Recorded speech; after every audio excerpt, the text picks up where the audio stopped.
हरिओम तत्सत। नमस्कार मित्रों, आप सभी को तो स्वागत है मेरे YouTube चैनल ज्योतिष ज्ञानी पे। आज मैं आप सभी के लिए लेकर आया हूँ आपकी जन्म कुंडली में विदेश योग है या नहीं है, विदेश जाएंगे, विदेश से पैसा कमाएंगे, विदेश में सेटल होंगे या नहीं होंगे, आइए जानते हैं। अगर आपको वीडियो पसंद आए तो पहले लाइक शेयर सब्सक्राइब अवश्य से कीजिएगा।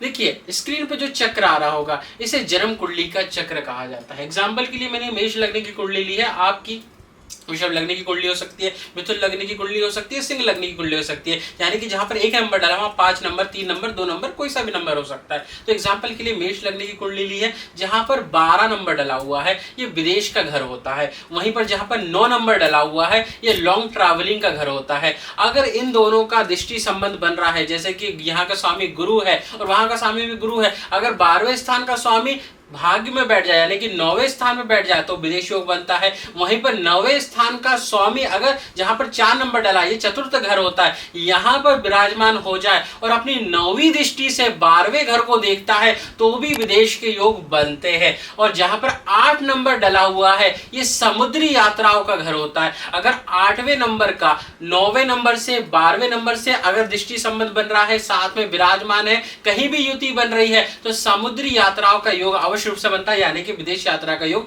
अवश्य रूप से बनता है। वहीं पर जहां पर 4 नंबर डला हुआ है ये हमारी मातृभूमि का घर होता है। अगर यहां पर कोई पाप ग्रह जैसे कि राहु शनि केतु विराजमान है या इनके आसपास यानी कि तीसरे स्थान पे या पंचम स्थान पे राहु शनि केतु विराजमान है तो ये पाप युक्त हो गया, तो ये अपनी मातृभूमि से दूर लेकर जाता है। मातृभूमि में अपन को पैसा नहीं कमाने देता है, सोर्स नहीं बढ़ाने देता, इनकम सोर्स नहीं बढ़ती, उन्नति नहीं बढ़ती, इसलिए विदेश जाके व्यक्ति भ्रमण करता है।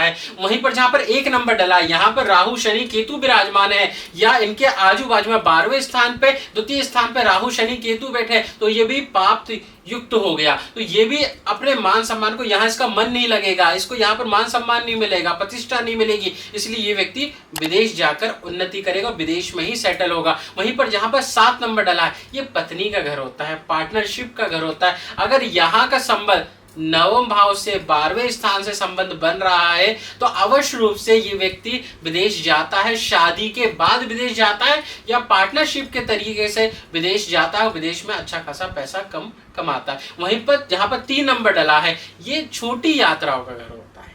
अगर तीसरे स्थान का स्वामी 9वें स्थान से 12वें स्थान से इंटरचेंज युति बन रही है, दृष्टि संबंध बन रहा है तो ऐसा व्यक्ति विदेश तो जाएगा लेकिन कम समय के लिए जाएगा। एजुकेशन के लिए जा सकता है, पढ़ने के लिए जा सकता है, घूमने के लिए जा सकता है, ट्रैवलिंग के लिए जा सकता है, बस इससे ज्यादा नहीं जाएगा। थोड़े समय के लिए, 1 महीने के लिए, 2 महीने के लिए जाएगा, फिर वापस आ जाएगा। अगर तीसरे स्थान का 9वें भाव से या 12वें स्थान से योग बन रहा है तो व्यक्ति विदेश जाएगा लेकिन कम समय के लिए जाएगा, तो ये विदेश योग होते हैं। वहीं पर अगर आपका 6वें स्थान का 9वें स्थान से 12वें स्थान से दृष्टि संबंध बन रहा है या दोनों का युति बन रही है, योग बन रहा है, तो ऐसा व्यक्ति विदेश जाएगा लेकिन उसको ऐसी बीमारी होगी जिसका इलाज ही विदेश में होगा, तो स्वास्थ्य संबंधी परेशानियों को मुक्त कराने के लिए विदेश जाएगा। तो ये होती है जन्म कुंडली में विदेश योग के बारे में। आपके विदेश योग किस प्रकार से बन रहे हैं कमेंट बॉक्स से अवश्य रूप से बताइएगा।